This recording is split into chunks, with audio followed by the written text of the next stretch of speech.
आज हम बात करेंगे सैम्पलिंग क्या होती है और इसकी इंपॉर्टेंस क्या है, न्यूक्विस्ट रेट क्या है और उसकी इंपॉर्टेंस क्या है, कैसे एक continuous time signal discrete time signal में कन्वर्ट होता है और कैसे वही continuous time signal digital time signal में कन्वर्ट होता है।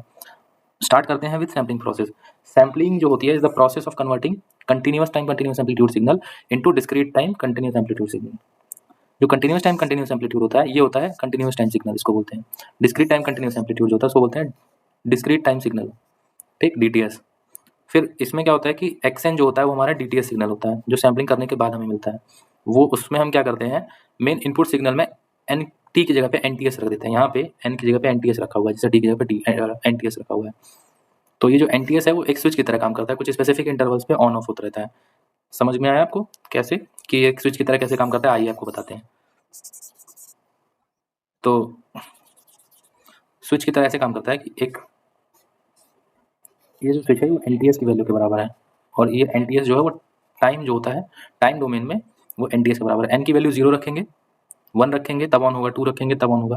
जो भी एन जो है वो आपका टाइम इंटरवल है कि कितने इंटरवल के गैप पे स्विच ऑन होगा।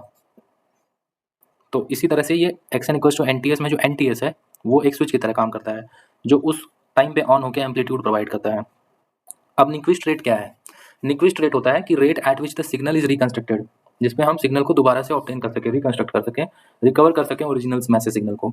इस न्यूक्विस्ट रेट को हम बोलते हैं कि एफ एस जो है वो should be greater than equals to 2 times of F M. तभी हम किसी भी सिग्नल को रिकंस्ट्रक्ट कर सकते हैं। रिकंस्ट्रक्ट करने की जरूरत ही क्यों है? जरूरत ये है कि जैसे आपने कोई एनालॉग सिग्नल दिया, यानी कि कंटिन्यूस टाइम कंटिन्यूस एम्पलीट्यूड या मतलब जो आपका सीटीसीए सिग्नल है वो आपने दिया और उसको सैम्पलर से पास कराया। सैम्पलर क्या करता है, उसकी चोपिंग कर देता है। चोपिंग करने का मतलब होता है उसका टाइम डोमेन को कुछ स्पेसिफिक इंटरवल्स पे ऑन करता है। अगर ये टाइम डोमेन है और ये एम्पलीट्यूड डोमेन है तो वो कुछ स्पेसिफिक इंटरवल ऑफ टाइम पे उसको ऑन करेगा। मान लीजिए आपका ये कर्व है तो वो क्या करेगा कि उन पॉइंट्स पे 0 सेकंड्स पे ऑन कर दिया तो यहाँ पे एम्पलीट्यूड 0 है। इस पे ऑन करेगा तो इस पे इसका एम्पलीट्यूड मान लीजिए यहाँ पे है और जब 2 सेकंड्स पे कर रहा है तो उसका एम्पलीट्यूड यहाँ है। फिर 3 सेकंड्स पे अगेन 0 है, फिर 4 सेकंड्स पे थोड़ा नीचे है, 5 सेकंड्स पे और नीचे है नेगेटिव में, फिर 6 सेकंड्स पे ये है और 7 सेकंड्स पे 0 है। तो कुल मिला के दोबारा से वैसा ही सिग्नल बन रहा है ना। तो चोपिंग जो होती है ना जब टाइम एक्सेस की हो, अभी किसकी चोपिंग हो रही है? कटाई जो हो रही है, एम्पलीट्यूड कट कट के कुछ कुछ एम्पलीट्यूड मिल रहा है, जैसे 1 पे मिल रहा है, 2 पे मिल रहा है, 3 पे मिल रहा है, लेकिन 1 और 2 के बीच में भी तो टाइम लैप्स है। तो उस 1 सेकंड के बीच में कहीं नहीं मिल रहा है, उस पर्टिकुलर इंटरवल पे मिल रहा है। एज अ स्विच काम कर रहा है 1 सेकंड के इंटरवल पे। तो इसको हम बोलते हैं सैम्पलिंग। अब मान लीजिए सैम्पलिंग करके आपने सिग्नल को इस तरह से डिस्क्रीट टाइम सिग्नल में कन्वर्ट कर दिया। ये जो सिग्नल होगा ये कौन सा सिग्नल होगा? डीटीएस सिग्नल होगा। इससे हमको ओरिजिनल सिग्नल पाना है। ये हमारा था कंटिन्यूस टाइम सिग्नल जो हमारा साइन सिग्नल है। अब इससे आपने डीटीएस में बना दिया। अब इसको आपको कन्वर्ट करके वापस लाना है तो इस प्रोसेस को हम कन्वर्जन या रिकंस्ट्रक्शन बोलते हैं। रिकंस्ट्रक्ट कर रहे हैं सिग्नल को। तो इसको कैसे बताया गया है, इसको इसमें मैंने दिखाया है कि जैसे आपको एक यहाँ लिखा हुआ है, आप देख पा रहे होंगे कि आपका continuous time continuous amplitude signal वो सैम्पलर से गया और वो डिस्क्रीट टाइम डिस्क्रीट एम्पलीट्यूड का बन गया। अभी आपको डिस्क्रीट टाइम कंटिन्यूस एम्पलीट्यूड का बन गया क्योंकि एम्पलीट्यूड में थोड़ी चेंज कर रहा है। अभी तो आपको बताया कि टाइम डोमेन में चेंज हो रहा है ना, तो सिर्फ टाइम डोमेन चेंज होगा। एम्पलीट्यूड में नो चेंज। सैम्पलिंग के टाइम पे सिर्फ टाइम डोमेन में चेंज होगा, चॉपिंग होगी टाइम की। तो ये हो गया डिस्क्रीट टाइम कंटिन्यूस एम्पलीट्यूड, यानी कि आपका कौन सा सिस्टम होता है? डिस्क्रीट टाइम सिग्नल होता है। डीटीसीए जो होता है वो डिस्क्रीट टाइम सिग्नल होता है। आपको उसको रिकंस्ट्रक्ट करना है, ओरिजिनल सिग्नल बनाना है, सीटीसीए बनाना है। तो सीटीसीए बनाने के लिए आपको क्या करना पड़ेगा? एक एलपीएफ लगाना पड़ेगा, लो पास फिल्टर। लो पास फिल्टर लगाते ही आपको वो दोबारा से ओरिजिनल सिग्नल मिल जाएगा जो आपको चाहिए। तो वो ये जब काम जो होता है ना, जब आप डीटीएस सिग्नल को दोबारा से कंटिन्यूस सिग्नल में कन्वर्ट करना चाहते हैं, उसके लिए एक रिक्वायर्ड फ्रीक्वेंसी चाहिए होती है जिसको हम सैम्पलिंग फ्रीक्वेंसी एफएस बोलते हैं। इसमें जो एफएस है वो सैम्पलिंग फ्रीक्वेंसी है और वो हमेशा greater than equals to 2 FM होनी चाहिए, तभी वो उसका रिकंस्ट्रक्टेड सिग्नल है वो पॉसिबल है। अगर ये नहीं होगा, मान लीजिए लेस देन है, आपकी sampling frequency less than 2 FM है, तो उसमें एलाइजिंग होने लगेगी, ओवरलैपिंग भी बोलते हैं इसको। तो इसमें देखिए visualisation, type of sampling visualisation बताएगा कि कंटिन्यूस टाइम सिग्नल होगा जो ओरिजिनल स्मूथ वेव फॉर्म होगी, जैसे हमारी साइन वेव हो गई। फिर हमने सैम्पल सिग्नल लिया, मतलब इसी को सैम्पल कर दिया, मतलब चोपिंग कर दी। इसको हमने इसका चोपिंग वर्जन दर्शा दिया है यहाँ पे कि इस पे कुछ पर्टिकुलर टाइम इंटरवल पे सिर्फ हमने एम्पलीट्यूड ले लिया है, वो हो गया हमारा सैम्पल सिग्नल। तो ये हो गया सैम्पल सिग्नल और ये हो गया कंटिन्यूस सिग्नल ऊपर वाला।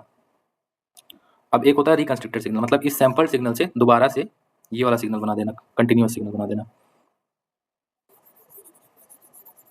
तो सैंपल से दोबारा से कंटिन्यूस सिग्नल बनाना के प्रोसेस को रिकंस्ट्रक्टेड सिग्नल बोला गया, रिकंस्ट्रक्टेड सिग्नल कहा गया है। तो अब ये जो रिकंस्ट्रक्टेड सिग्नल है उसको और बाकी तीनों केसेस को मैं आपको दिखाता हूँ कि ये वाले केसेस जो हमने यहाँ डिस्कस किए हैं कि जब एफ बड़ा होगा 2fm से या बराबर होगा, 2 केस ये हो गए, और एक केस ये हो गया जब एफ छोटा होगा fm से। ये मैं आपको दिखाता हूँ कि ये कैसे दिखेगा। ये हमने सेम मैटलैब का कोड लिखा है, इसको बाद में एक्सप्लेन करूँगा। ये देखिए, यहाँ पे आप देख पा रहे होंगे कि हमने एफ की वैल्यू 8fm रखी है। 8fm का मतलब क्या हो गया, हमने जो इसमें जो सिग्नल लिया था वो साइन सिग्नल लिया था, यानी कि साइन 2π fm t। fm है मैक्सिमम फ्रीक्वेंसी। अब अगर 2π fm t है तो ये हमारी फ्रीक्वेंसी हो गई, तो सैम्पलिंग फ्रीक्वेंसी 2fm होनी चाहिए, तो इससे ज़्यादा होगी तभी उसका रिकंस्ट्रक्शन पॉसिबल है। तो आप देख पा रहे होंगे कि जब fs ग्रेटर देन 2fm होता है, सैम्पलिंग फ्रीक्वेंसी हमने जो सैम्पलिंग की है पहले में वो 8fm पे की है, और 8fm तो 2fm से बहुत ज़्यादा बड़ा है, तो इसमें जो सैम्पलिंग होती है वो बहुत अच्छी सैम्पलिंग होती है, इसमें गुड सैम्पलिंग होती है। आप देख पा रहे होंगे एक पूरा सिग्नल यहाँ पे दिखाया गया है, साइन वेव सिग्नल, और उस साइन वेव सिग्नल पे चॉपिंग हो रखी है बहुत प्रॉपरली, है ना। और जब आपने fs की वैल्यू 2fm रखा है, मतलब इक्वल्स टू 2fm है, तो आपकी न्यूक्विस्ट रेट पे रखा, और इसमें सैम्पलिंग होती है मगर उतनी अच्छी नहीं होती है जितनी अच्छी इसमें देखिए बहुत ज़्यादा सैंपल्स आपको मिल गए हैं और बहुत अच्छे से चॉपिंग हो गई, मतलब बहुत अच्छे से इसकी कटाई हो गई है, अलग अलग पॉइंट ऑफ वैल्यू पे इसको एम्पलीट्यूड मिल गया है।